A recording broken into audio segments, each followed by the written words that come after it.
Buenos días, nos acompaña usted en la entrevista en línea en este miércoles 21 de octubre. Como todos los días, transmitimos en tiempo real desde la sala de redacción de la Prensa Gráfica. La entrevista de esta mañana la estamos dedicando a un tema sensible para nuestros compatriotas en el exterior y el país en general, desde luego, y es el programa de protección temporal para quienes viven en Estados Unidos y el trabajo del Ministerio de Relaciones Exteriores en torno al mismo tema. Antes de iniciar, recordarles que tienen ustedes facilidades siempre de participación en la entrevista. Esta mañana con nosotros se encuentra en nuestros estudios desde la sala de redacción de la Prensa Gráfica Juan José García. Él es viceministro para los salvadoreños en el exterior.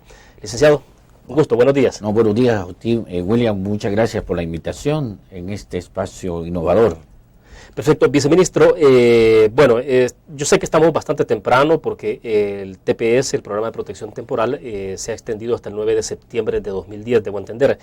Pero quisiera saber, sobre todo porque usted tiene algunos meses de estar fungiendo en este cargo muy importante, en su experiencia pues no es extraño a todo el tema de inmigración, a las necesidades de los compatriotas y ahora pues ya como funcionario, como viceministro, quisiera saber cuál es el seguimiento que se le está dando a todo el tema de TPS, que es el Programa de Protección Temporal para los compatriotas. Bueno, como usted lo dice, William, el TPS, el último, vence en septiembre del 2010, ¿no? Todavía tenemos aproximadamente un año para hacer las gestiones pertinentes y, como lo ha dicho el presidente Funes en el discurso en la Asamblea General de Naciones Unidas, pues es uno de los puntos, uno de los elementos más importantes en el diálogo y en la negociación con el gobierno de los Estados Unidos. Sin embargo, más allá del TPS, en la Cancillería está trabajando muy arduamente en lo que sería precisamente una reforma migratoria de carácter integral, ¿no? Que, como todos sabemos, fue anunciada por el presidente Barack Obama de Estados Unidos el 8 de mayo recién pasado, ¿no?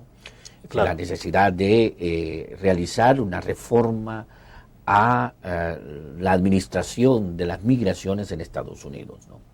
Ahora, pero sí me interesa que abordemos el tema de reforma migratoria integral, porque eso creo que es la esencia de todo esto y a lo que se debe encaminar en nuestro país. Pero en el tema de TPS, ¿ustedes tendrán algún esfuerzo siempre de orientación a la gente de las campañas que habitualmente se habían hecho en otros momentos? Claro, por supuesto, ¿no? Creemos que es muy importante que la población, aquella población que se encuentra gozando de este estatus temporal migratorio, pues siga siendo beneficiaria de este programa, ¿no? Creemos que esto es muy importante, aunque, como lo he dicho, beneficia únicamente alrededor del 10% claro, del total de los migrantes en Estados Unidos, del total de salvadoreños que residen en Estados Unidos, ¿no? Creemos que este es un esfuerzo importante, ¿no?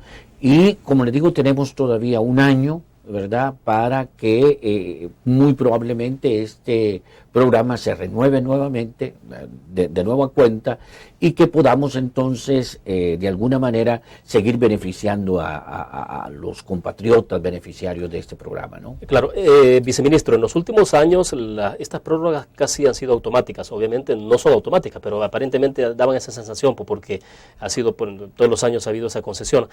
Para el próximo año, ¿cómo se ve en perspectiva? Porque está el tema, como usted decía, de todo el esfuerzo porque haya una reforma integral sobre el tema migratorio, pero mientras tanto habrá que contar siempre con un instrumento temporal como este. Claro, obviamente eso pasa por el tipo, la calidad de las relaciones entre el gobierno de Estados Unidos y el gobierno salvadoreño, ¿no? Y hemos nosotros señalado con bastante insistencia que hoy por hoy las relaciones entre el gobierno de Estados Unidos y el gobierno de El Salvador pasan por su mejor momento.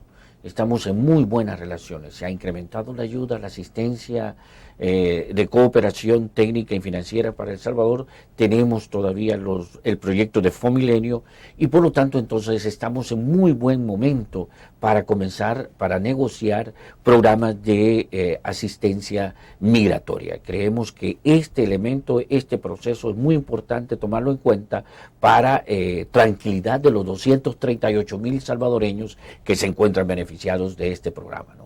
Perfecto. Vamos a la pequeña pausa comercial. Cuando regresemos quiero hablar un poco, quiero que me explique si hay alguna posibilidad de que finalmente el presidente Funes pueda reunirse con Barack Obama durante lo que resta de este año. Vamos a la pausa, volvemos.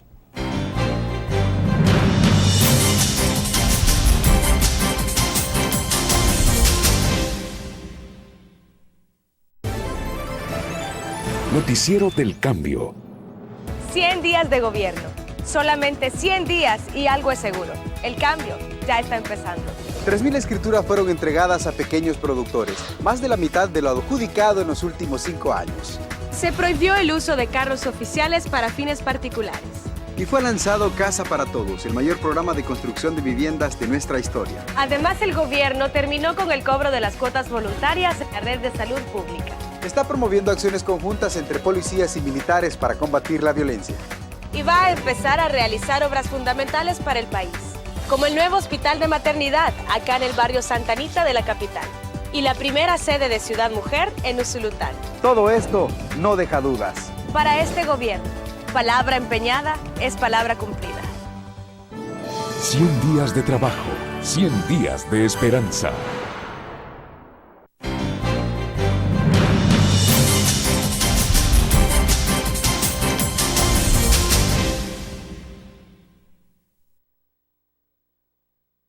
Desde la sala de redacción de la prensa gráfica con Juan José García, viceministro de Atención a los Hermanos en el Exterior. Viceministro, le preguntaba, ¿será posible que el presidente Funes se reúna con el presidente Barack Obama en lo que resta de este año? Sobre todo aprovechando, como usted decía, que pasan esas relaciones de Estados Unidos y El Salvador por uno de sus mejores momentos. Efectivamente, hay una visita oficial programada por el presidente Mauricio Funes a Washington en lo que resta del año, ¿no? Todavía no hay fechas definitivas, ¿no? Pero efectivamente, ¿no? Hay programada una visita oficial, de nuevo señalo, por parte del presidente Funes a su homólogo Barack Obama en Estados Unidos, ¿no? Díganos, viceministro, las declaraciones que dio en algún momento el vicepresidente Salvador Sánchez Serén en torno a Estados Unidos, que fue a propósito de un evento que hizo el FMLN de solidaridad con Manuel Zelaya, el presidente depuesto de Honduras, ¿eso no puede o no ha generado ningún efecto negativo en las buenas relaciones que ustedes sostienen con Estados Unidos? Eso fue aclarado oportunamente por el canciller Hugo Martínez y por el propio presidente Mauricio Funes, ¿no? Fueron declaraciones del vicepresidente en su carácter privado, en su carácter de ciudadano, ¿no? Y de ninguna manera, bajo ningún contexto, esas declaraciones han modificado, han alterado, han deteriorado las relaciones con Estados Unidos. Prueba de ello es que en ese mismo contexto, en ese mismo momento, el encargado de negocios de la Embajada de Estados Unidos firmó un convenio de cooperación con el gobierno de El Salvador, ¿no? Aumentando los montos de cooperación. Eso significaba precisamente un símbolo, un signo de que efectivamente no se habían alterado esas relaciones. Finalmente podemos contar para el cierre de este año con embajador de El Salvador en Washington. Es muy probable, todavía se está examinando las posibilidades que existen de nombrar un embajador, pero en ese proceso se está evaluando, se está examinando precisamente esa situación, ¿no? Hablemos un poco de reforma integral migratoria, que fue el punto que usted de alguna forma abordó en el primer segmento de la entrevista. Digamos que uno de los grandes sueños que ha habido siempre ha sido ese, de cómo lograr que en Estados Unidos se pueda dar una reforma integral a este tema alrededor de los compatriotas. ¿Realmente hay buenas esperanzas con la nueva administración Obama? Yo creo que sí, yo creo que efectivamente hay posibilidades mejores que en otras oportunidades, ¿no? El momento precisamente es adecuado en este contexto, ¿no? Aunque hay que señalar que hoy por hoy la reforma migratoria ocupa un tercer lugar en la agenda política de Estados Unidos. Obviamente el primer punto en la agenda, el primer elemento es la reforma del sistema de salud, ¿no? Claro, que es claro. El elemento que se está discutiendo, es el proceso que se está discutiendo acá. Lo cual no quiere decir que en los próximos meses no salga la reforma migratoria integral como un elemento importante en la agenda, ¿no? De hecho, hace una semana El senador Gutiérrez ha presentado ya una moción en el Congreso para debatir precisamente una propuesta de reforma migratoria. Hay una serie de cabildeos y de movilizaciones sociales. Acaban de pasar la semana pasada una movilización muy importante en Washington de hispanos presionando por una reforma migratoria. Perfecto. Debo ir a otra pequeña pausa, viceministro. Al regreso, ¿en qué se traduciría una reforma migratoria integral en Estados Unidos para beneficio de los compatriotas, sobre todo, bueno, para estos que ya tienen el TPS, pero para aquellos que no lo tienen y que están de manera, su estatus migratorio es irregular? A la pausa, volvemos.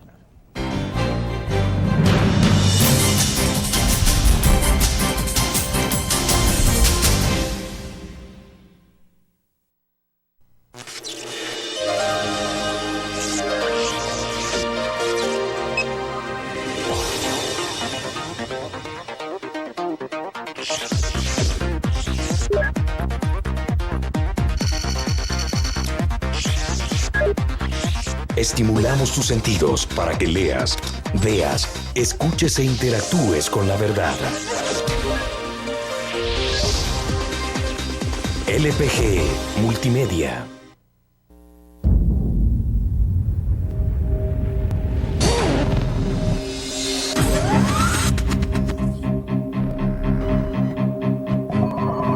El inicio de una estrategia financiera desde los negocios y la actividad económica hacia toda Centroamérica.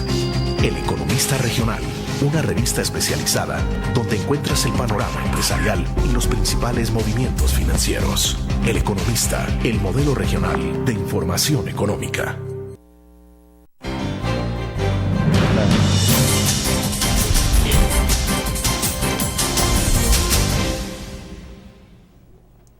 Viceministro García, le preguntaba, ¿cómo se puede traducir o cómo esperarían ustedes que esa reforma integral migratoria se traduzca en beneficio para los compatriotas en Estados Unidos? Bueno, hay que primero señalar que en Estados Unidos residen más de 14 millones de hispanos de manera irregular, claro, de manera indocumentada. De esos, al menos 1.200.000 son salvadoreños.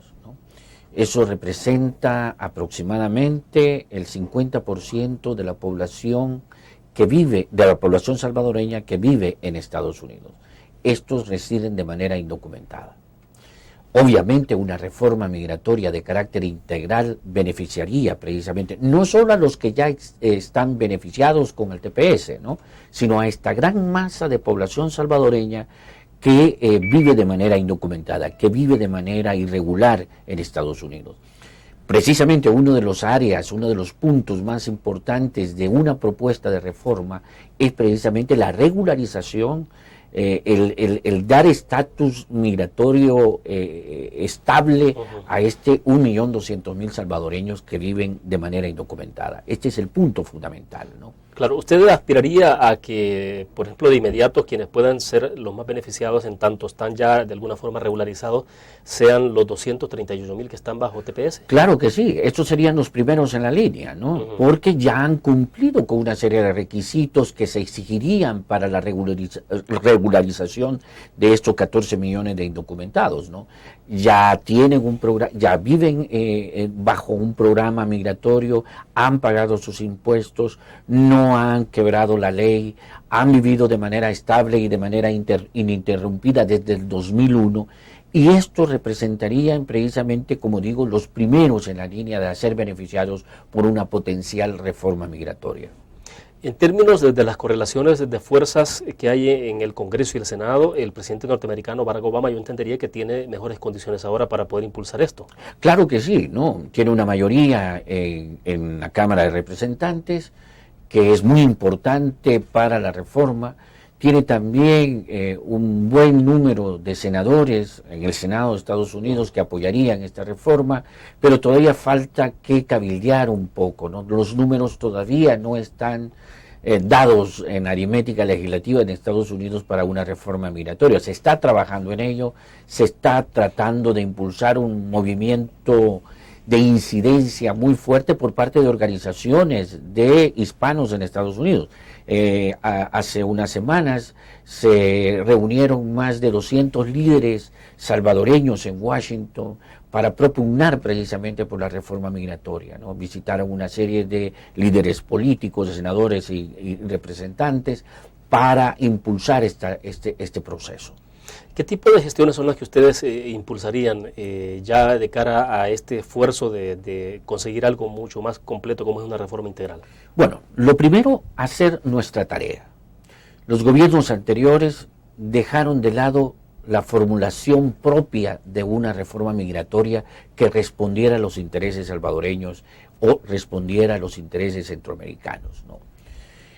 Lo que estamos haciendo en el viceministerio, en el gobierno, es precisamente la formulación de una propuesta de reforma migratoria que responda a nuestros intereses. Precisamente estamos en conversación con Guatemala, con el gobierno de Guatemala, para elaborar una propuesta nuestra, una propuesta que responda a nuestros intereses.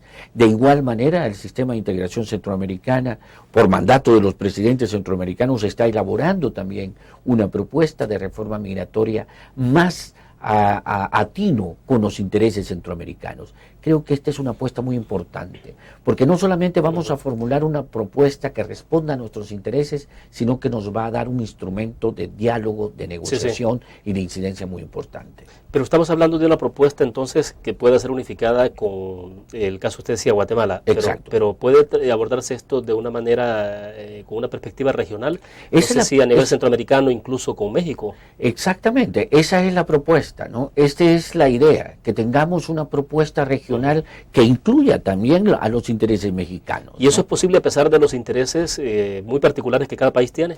Fíjese que con el caso de Guatemala tenemos muchos intereses comunes, ¿eh? Cuando uno revisa lo que está haciendo Guatemala con lo que está haciendo El Salvador, se da cuenta de que hay una homogeneidad de intereses y de propuestas. Por ejemplo, ¿no? El tema de la amnistía, no le llamemos amnistía, pero la regularización de los guatemaltecos y de los salvadoreños es una propuesta propia de ambos países. El tema de la unificación familiar es un tema también que responde a los intereses de ambos países, ¿no? El tema de desestimular la migración a través de generación de espacios económicos de oportunidades en ambos países es también una propuesta de Guatemala y de El Salvador. Perfecto, me interesa que en el próximo segmento hablemos un poco de cómo está amarrando el viceministerio las gestiones y los intereses propios con las organizaciones que trabajan en Estados Unidos, Carecen y otras más que están trabajando sobre el tema de inmigración. Vamos a la pausa, volvemos.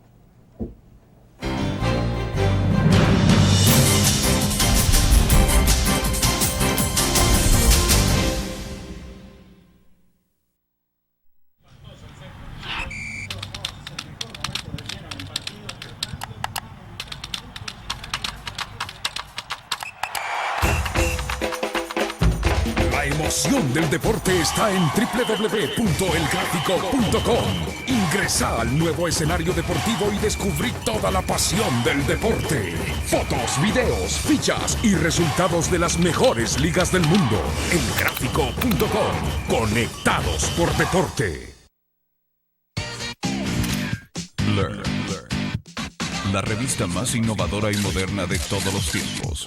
Única en su estilo, creativa. Un espacio exclusivo y reservado de entretenimiento y diversión, llevada al máximo. Blur. Time Out, Movie, lo mejor de la cartelera. Art. Shopping, la guía de la moda. Go, viajes cortos fuera de la ciudad. Blur.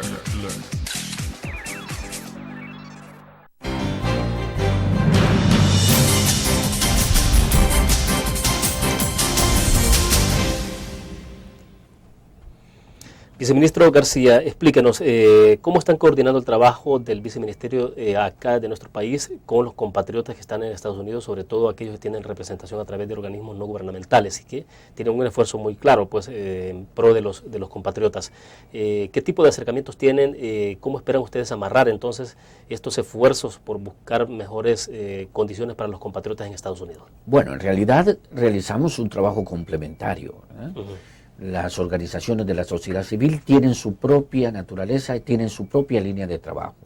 El gobierno les apoya, les abre espacios, les asiste en lo que pueda, ¿no? Acabamos precisamente de estar en Washington una reunión muy importante de más de 200 líderes salvadoreños, discutiendo precisamente el tema de la reforma migratoria de carácter integral y de otro proyecto estratégico para el viceministerio, que es el voto en el exterior. Ah, claro.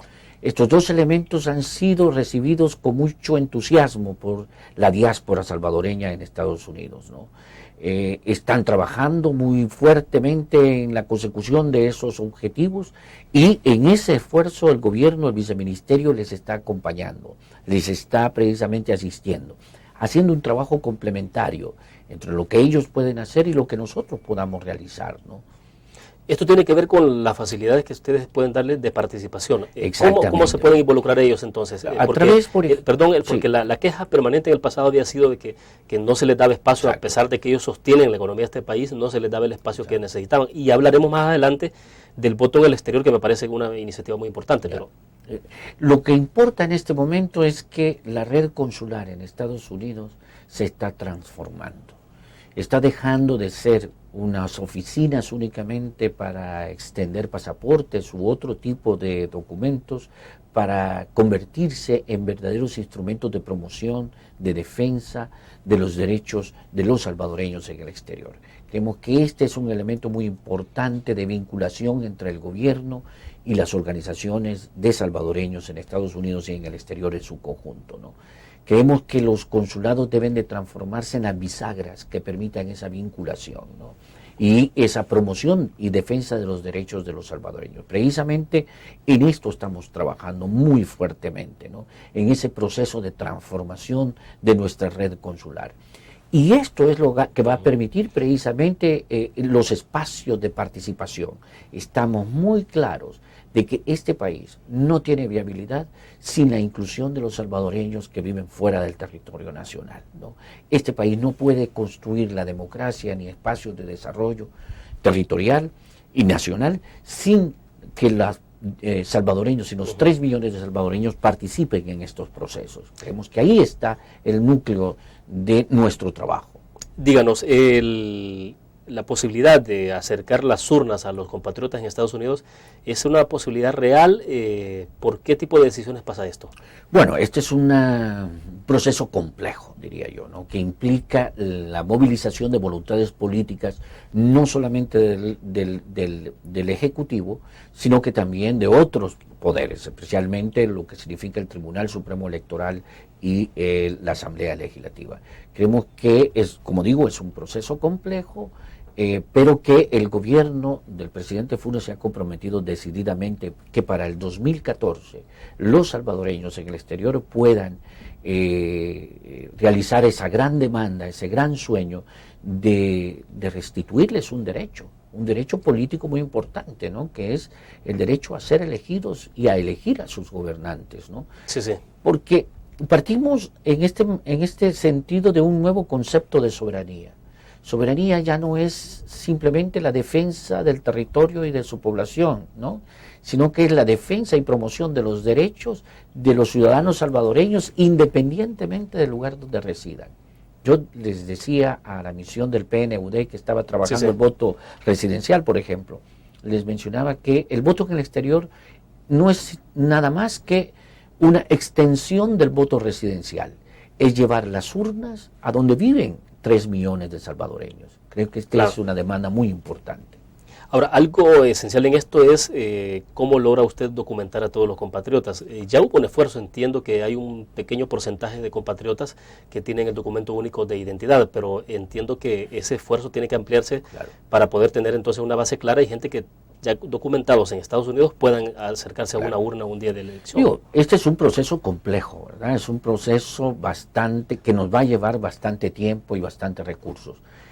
Efectivamente, ¿no? El DUI se está extendiendo en 2 ciudades en Estados Unidos, en Los Ángeles y en Long Island, y en Washington 3, y únicamente se han podido extender 60,000 DUIs, ¿no? Es una minoría muy pequeña, ¿verdad? Es un grupo muy pequeño de salvadoreños. Porque en aquel momento que se permitió la extensión del DUI, coincidió con una ley de Estados Unidos que se llamó la ley del Real ID, ¿no? Que negaba que cualquier otro documento de identidad pudiera servir precisamente para hacer algunos trámites. Eso obstaculizó la emisión del DUI. Sin embargo, estamos nosotros en este momento haciendo los esfuerzos, dando los pasos para comenzar un proceso de registro de los salvadoreños en el exterior. Ya tenemos algunas fuentes de cooperación con el PNUD y con algunos recursos de Taiwán para comenzar este proceso. Nos quedamos en este punto, vamos a la última pausa comercial, viceministro, para que terminemos de hablar sobre este tema y el mensaje final a nuestro cibernauta. Vamos a la pausa, regresamos.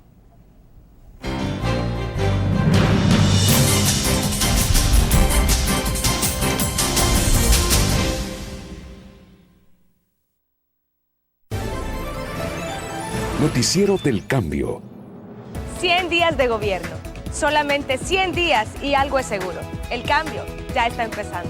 3.000 escrituras fueron entregadas a pequeños productores, más de la mitad de lo adjudicado en los últimos 5 años. Se prohibió el uso de carros oficiales para fines particulares. Y fue lanzado Casa para Todos, el mayor programa de construcción de viviendas de nuestra historia. Además, el gobierno terminó con el cobro de las cuotas voluntarias en la red de salud pública. Está promoviendo acciones conjuntas entre policías y militares para combatir la violencia. Y va a empezar a realizar obras fundamentales para el país, como el nuevo hospital de maternidad acá en el barrio Santa Anita de la capital y la primera sede de Ciudad Mujer en Usulután. Todo esto no deja dudas. Para este gobierno, palabra empeñada es palabra cumplida. 100 días de trabajo, 100 días de esperanza. Sí.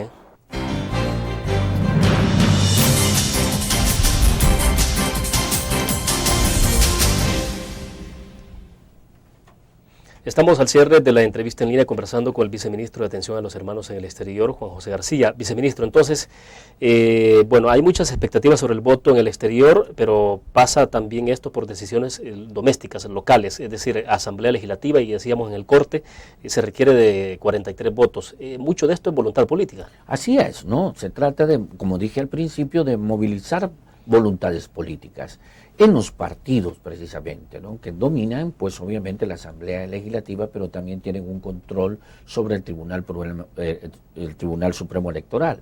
Ahí es donde se encuentran realmente los obstáculos, yo creo, más importantes para avanzar en el voto en el exterior.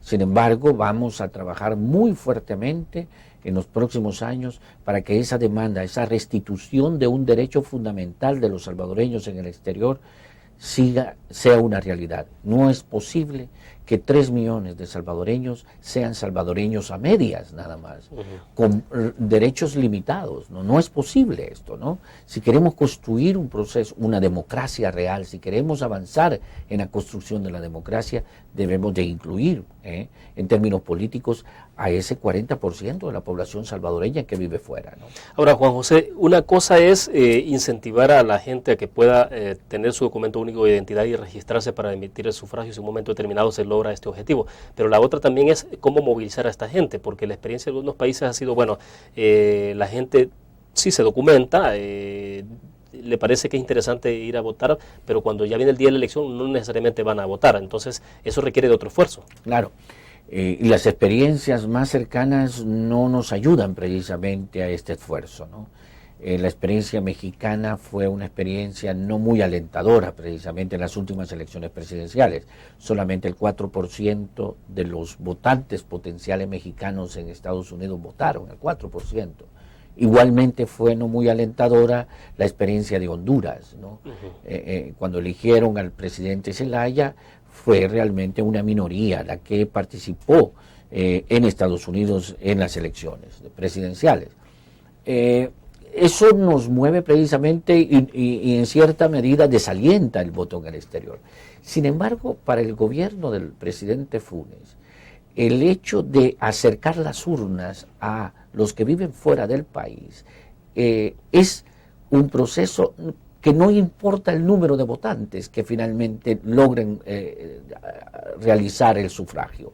Lo importante es que restituimos un derecho un derecho fundamental de los salvadoreños que viven fuera. Y para Claro. él, ese es el núcleo de la cuestión. O sea, después ya es opción del ciudadano si quiere hacer uso de ese derecho. Claro, pero obviamente tiene que haber un proceso muy fuerte de sensibilización, un proceso de socialización y un proceso también de facilitación del proceso electoral, porque el gran problema de México y de algunos países, otras experiencias, es que logísticamente hay una serie de obstáculos, ¿no? Una serie de trabas para facilitar el voto, ¿no? Creemos que debemos de facilitarlo en definitiva, ¿no? ¿Su mensaje final cuál es? El mensaje final es bastante sencillo, ¿no? Creemos que el país puede tener viabilidad y puede generar desarrollo y espacios de oportunidades para toda la población, siempre y cuando 3 millones de salvadoreños que viven fuera del territorio sean incluidos en los procesos nacionales. El país no tiene viabilidad sin ellos, el país no puede construir democracia sin ellos y el país no puede generar oportunidades sin su inclusión. Viceministro, muy gentil. A usted muy amable, William, y a la orden. Bueno, muchas gracias. Terminamos de esta manera la entrevista en línea de este miércoles. Buenos días.